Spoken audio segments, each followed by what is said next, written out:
नमस्कार, शहनाओं में आपके साथ मैं हूं श्वेता त्रिपाठी। शुरुआत बड़ी खबर के साथ पीलीभीत से खबर आ रही है। यह स्कूल बस का फ्लोर फटने से एक बच्चे की मौत हो गई है।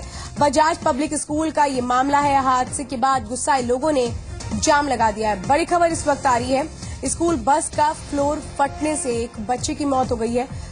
बजाज पब्लिक स्कूल का ये मामला है।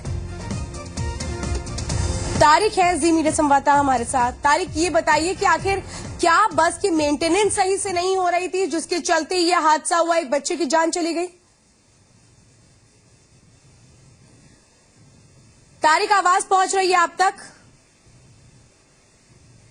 चलिए दोबारा से संपर्क करने की कोशिश करेंगे, शायद आवाज नहीं पहुंच रही है। लेकिन आपको बता दें कि जाहिर सी बात है, कई सवाल यहां खड़े होते हैं। क्या बस की मेंटेनेंस नहीं हो रही थी, रखरखाव ठीक से नहीं हो रहा था? आखिर किसकी जिम्मेदारी बनती है इस हादसे में गए बच्चे की जान को लेकर? लखनऊ में किसानों ने जिला कलेक्ट्रेट की गेट पर जमकर प्रदर्शन किया। भारतीय किसान यूनियन के नेतृत्व में हुए प्रदर्शन में किसानों ने जमकर सरकार को कोसा। किसानों ने बारिश से बर्बाद हुई फसल के बाद सरकार से सही मदद न मिलने का आरोप लगाया। यूपी में हुई बेमौसम बरसात और ओलावृष्टि का असर किसानों पर बहुत ज्यादा पड़ा है। फसल खराब हो चुकी है। हालांकि केंद्र सरकार ने अपनी तरफ से 33% नुकसान के बावजूद मुआवजे का ऐलान किया है। राज्य सरकार भी मुआवजा दे रही है, लेकिन उसके बावजूद किसानों में गुस्सा बहुत ज्यादा देखने को मिल रहा है। आज लखनऊ में ये तमाम किसान लामबंद होकर कलेक्ट्रेट के सामने इकट्ठा हुए हैं। मांग इनकी यही है कि सही कदम, फौरी कदम उठाया जाए ताकि राहत मिल सके। हमारे साथ भारतीय किसान यूनियन के जिला अध्यक्ष हैं हरिनाम वर्मा जी। क्या कहेंगे, जिस तरह से मदद दी गई है केंद्र और राज्य की तरफ से, मदद तो कर रही हैं दोनों सरकारें, तो फिर गुस्सा क्यों इतना ज्यादा? मदद देने की बात कही गई है और जिस तरीके से एक एकड़ पे 200, हरियाणा में 217 रुपए की 200 रुपए की चेकें बांटी जा रही है, तो मजाक है। 200 रुपए का मैं आपको बता दूं, 1 बीघे में गेहूं पैदा करने में 5200 रुपए का खर्च आता है और जहां 200 रुपए दिए जाएंगे तो ये क्या है? सरकार क्या मदद कर दी? चाहे मोदी सरकार हो, चाहे स्टेट की गवर्नमेंट हो, ऐसी मदद से क्या जरूरत है? हम किसान हैं, प्रकृति से लड़ते हैं, सरकारों से लड़ते हैं, गंदे लोगों से लड़ते हैं और हम परमात्मा से भी आशा लगा के बैठे हैं। बरसात हुई है, आगे फिर हमारी ऊपर वाला ही मदद करेगा। लेकिन 220 217 रुपए के जो चेक बांटे जा रहे हैं, इससे किसान सहमत नहीं है। और मैं बता दूं, लखनऊ का जो किसान है, जहां पर बहुत व्यापक पैमाने पर किसानों की फसलों का, गेहूं का, दलहन तिलहन का नुकसान हुआ, सब्जी का नुकसान हुआ है, इस जिले को उसमें नहीं लिया गया। जो 40 जिले लिए गए हैं, हमारी मांग है लखनऊ को लिया जाए। दूसरा, आज यहाँ मंच के माध्यम से हमारी मांग है कि बुंदेलखंड में जो किसानों ने आत्मदाह किया है, उनके पीड़ित परिवारों को 25 लाख रुपए मुआवजा दिया जाए और प्रति एकड़ 25,000 रुपए कम से कम किसान को मुआवजा धनराशि दिया जाए। अन्यथा जो मुआवजा दे रहे हैं, हमें नहीं जरूरत है। हमारी तो मांग है इस मंच के माध्यम से कि किसान जो अनाज उत्पादन करे, सरकार उसे खरीदना सुनिश्चित करे। हमें ऐसे मुआवजे की कोई जरूरत नहीं है। हम भिखारी नहीं है। किसान कोई मुआवजे की मांग नहीं कर रहा है। एक पीसीएस अधिकारी ये बता नहीं पा रहा है कि यहाँ लखनऊ में कांटे चले कि नहीं चले। 2 अप्रैल से कह रहे हैं कांटे शुरू हो गए, तो जो मरा बचा हुआ गेहूं है वो भी नहीं खरीदा जा रहा है। तो सरकार खरीदना सुनिश्चित करे और हम मुआवजे की नहीं मांग करते, हमें रेट दे दें।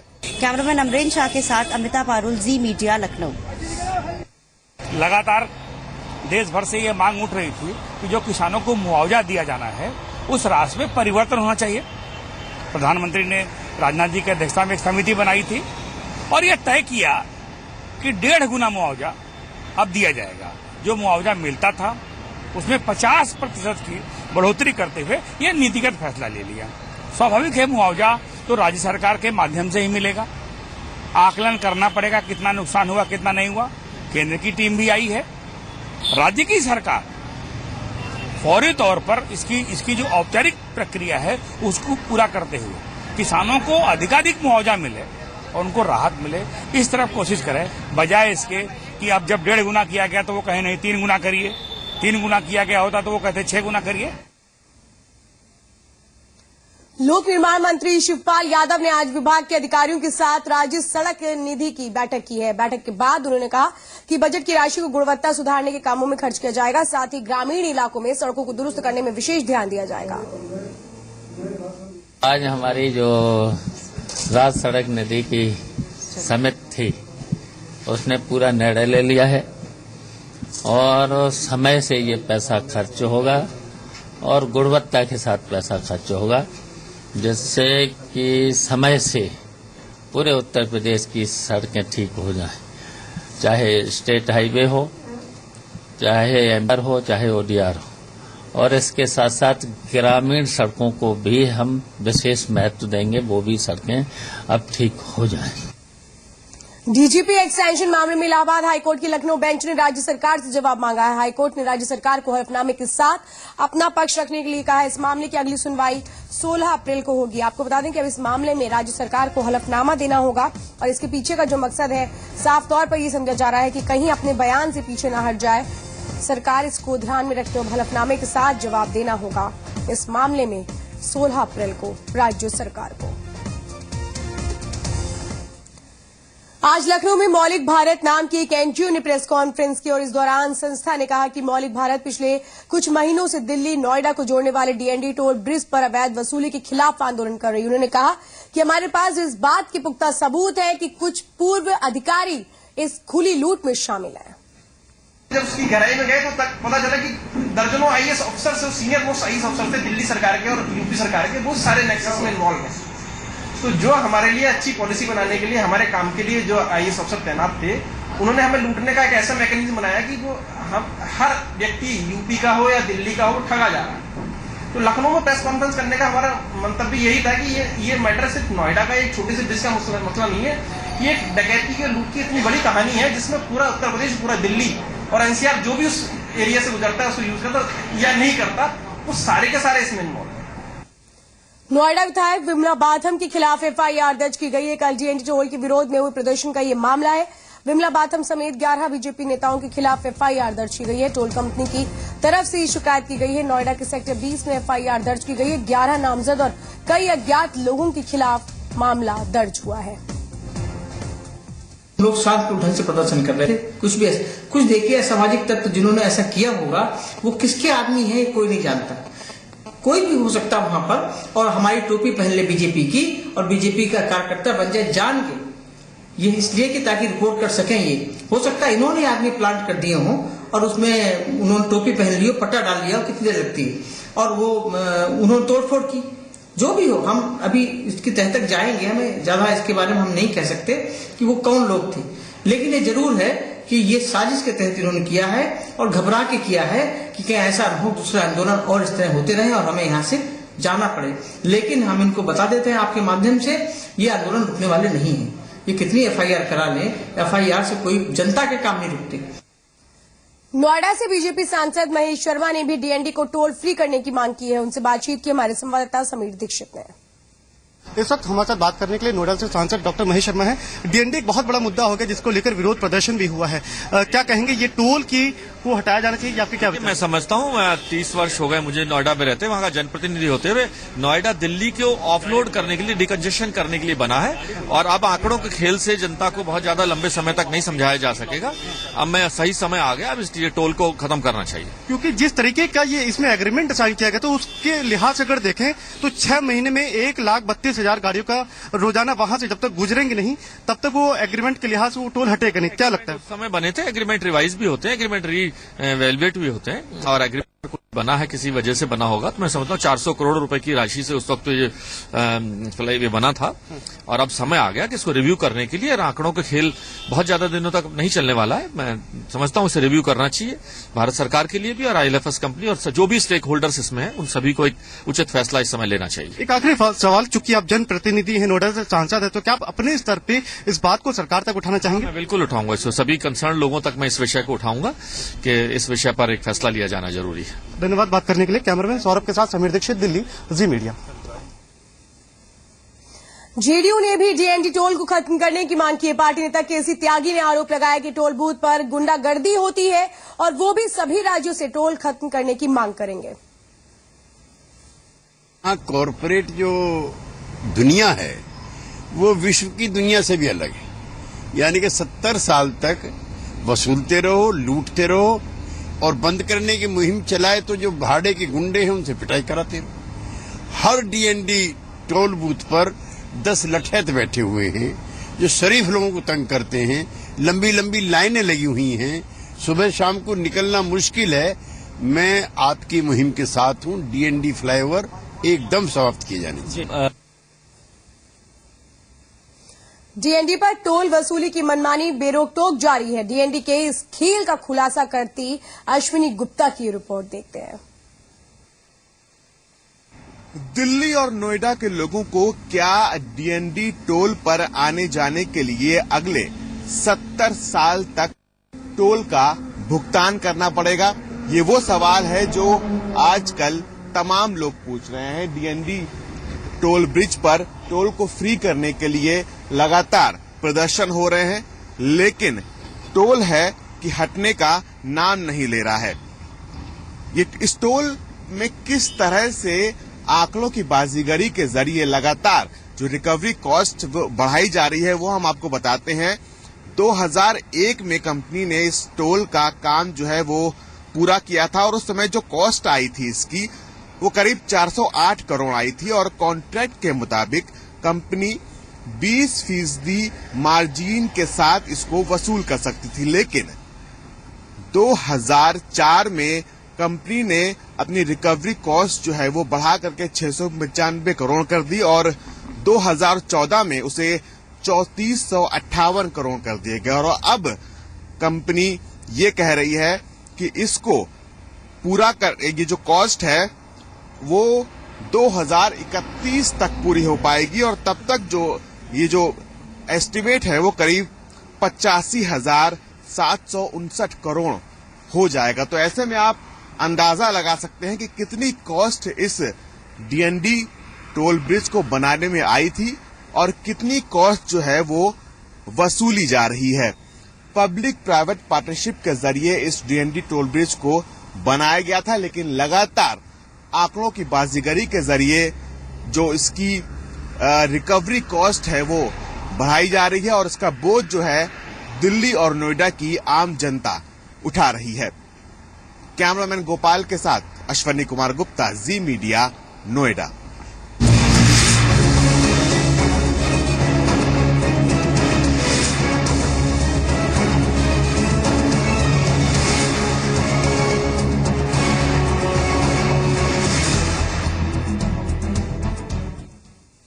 चलिए रुक करते हैं कुछ और खबरों का। यूपीपीसीएस की प्रारंभिक परीक्षा के पेपर लीक मामले में डाली गई संशोधित याचिका को इलाहाबाद हाईकोर्ट ने खारिज कर दिया है।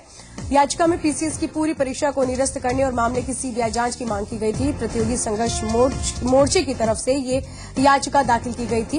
दरअसल ये संशोधित याचिका इसलिए दाखिल की गई थी क्योंकि परीक्षा केंद्र मानकों के विपरीत थे। आपको बता दें कि 29 मार्च को उत्तर प्रदेश पीसीएस 2015 की प्रारंभिक परीक्षा का पहला पेपर परीक्षा शुरू होने से पहले ही व्हाट्सएप पर लीक हो गया था, जिसके बाद सरकार ने पहली पारी की परीक्षा को रद्द कर दिया था, लेकिन दूसरी पारी की परीक्षा को रद्द नहीं किया गया। गर्मी का पारा चढ़ते ही इलाहाबाद में साफ पेयजल का संकट तो खड़ा हो ही गया है, लेकिन उससे भी कहीं ज्यादा मुश्किल उस पानी से है जो घरों में सप्लाई हो रहा है। पुरानी और टूटी फूटी पाइपलाइनों को चलते घरों में कीचड़ वाला और हानिकारक रसायन युक्त पानी आ रहा है, जिससे पेट और लीवर की दर्जनों बीमारियां घरों तक पहुंच रही हैं। तो वहीं सरकारी नलों में टोटियां न होने से भी पानी का संक्रमण तेजी से फैल रहा है। दरअसल शहर में पीने की पाइपलाइन से सटाकर ही सीवर लाइन बिछाई गई है, जिससे नलों से पानी की कम बीमारियों की धारा ज्यादा निकल रही है। तो वहीं ट्यूबवेल से आने वाले पानी में कई तरह के रसायन घुल रहे हैं। शहर की 1/3 आबादी ये दूषित पानी पीने को मजबूर है, जिससे नाराज लोग अब सड़कों पर उतरने लगे हैं। तो वहीं जल संस्थान सारी जिम्मेदारी जल निगम पर डालकर पल्ला झाड़ रहा है।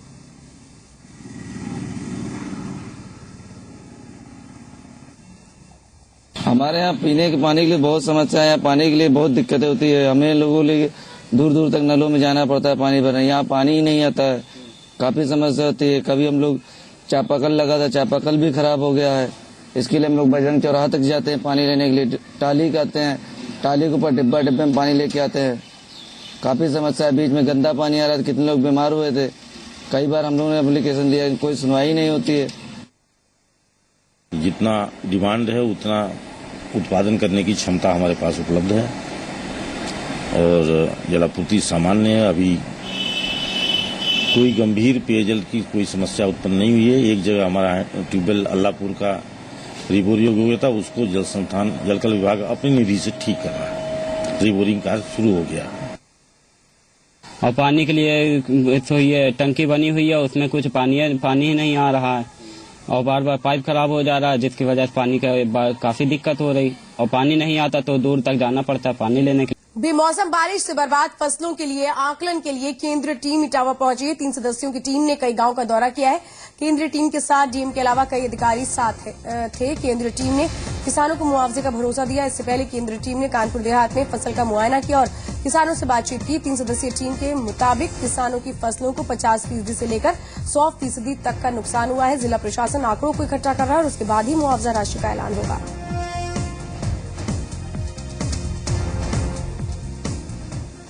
बेमौसम बारिश से बर्बाद हुई बुंदेलखंड के किसानों के दर्द पर मरहम लगाने के लिए केंद्रीय मंत्री उमा भारती अपने संसदीय क्षेत्र पहुंची। उन्होंने फसलों की बर्बादी का जायजा लिया, साथ ही मुआवजा मिलने में आ रही मुश्किलों को भी सुना। उन्होंने अधिकारियों पर किसानों की अनदेखी का आरोप लगाया। साथ ही ललितपुर और झांसी के किसानों के लिए आज से ही एक SMS सेवा शुरू करने का ऐलान भी किया, जिसके जरिए किसान अपनी समस्याएं बूथ लेवल के बीजेपी कार्यकर्ताओं को बताएंगे और कार्यकर्ता उनकी शिकायतों का समाधान करेंगे। आज मैंने एक नई विधा की शुरुआत की है कि आज रात तक मेरा संपर्क SMS के जरिए या किसी न किसी तरीके से सारे बूथ लेवल के हमारे कार्यकर्ताओं से हो जाएगा।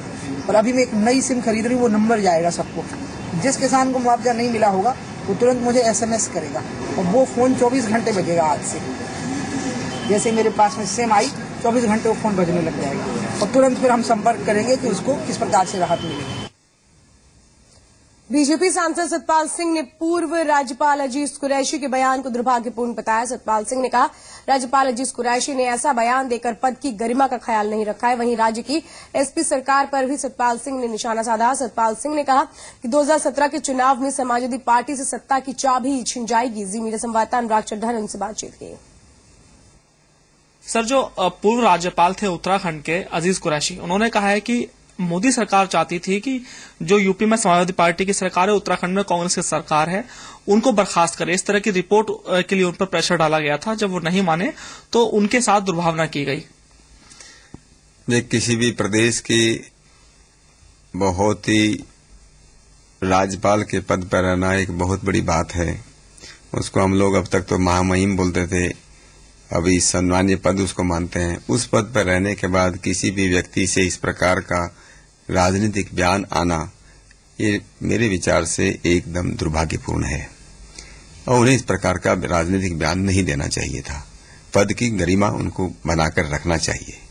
आज सत्यपाल जी, एक सवाल मेरा नोएडा से जुड़ा है। दरअसल 11 अप्रैल को नोएडा में हजारों करोड़ की परियोजना का उद्घाटन किया जाएगा, लेकिन मुख्यमंत्री यहां पर नहीं आ रहे हैं। वो लखनऊ में बैठकर वीडियो कॉन्फ्रेंसिंग के जरिए इसका उद्घाटन करेंगे। दरअसल नोएडा को अशुभ माना जाता है। पिछले 2 दशकों में ये कहा जाता है कि जो भी मुख्यमंत्री नोएडा आता है तो उसकी कुर्सी छिन जाती है, तो इसलिए नोएडा आना लोग जो मुख्यमंत्री हैं वो अशुभ मानते हैं। तो उसी कड़ी को मुख्यमंत्री अखिलेश यादव भी आगे बढ़ा रहे हैं। देखिए, सबसे पहले तो आपको भी मालूम है, ये सारी दुनिया को मालूम है कि नोएडा इन सरकारों के लिए, चाहे वो मायावती जी की सरकार रही हो या समाजवादी की सरकार रही हो, उनके लिए एक सोने का अंडा देने वाली जगह रही है। जहां से इतना पैसा बटोरा गया है, इतना भ्रष्टाचार वहां से हुआ है, और उसको अशुभ मानना, दूध देने वाली गाय को अशुभ मानना या सोने का अंडा देने वाली मुर्गी को अशुभ मानना, मुझे लगता है कि बहुत बड़ा अंधविश्वास है। अच्छा सर, ये अंधविश्वास 2017 में कितना काम आएगा मुख्यमंत्री अखिलेश यादव? आपको लगता है कि अगर इस अंधविश्वास को फॉलो कर रहे हैं तो उनकी कुर्सी 2017 में बचेगी? देखिए, कुर्सी तो बचने का कोई मुझे लगता नहीं है।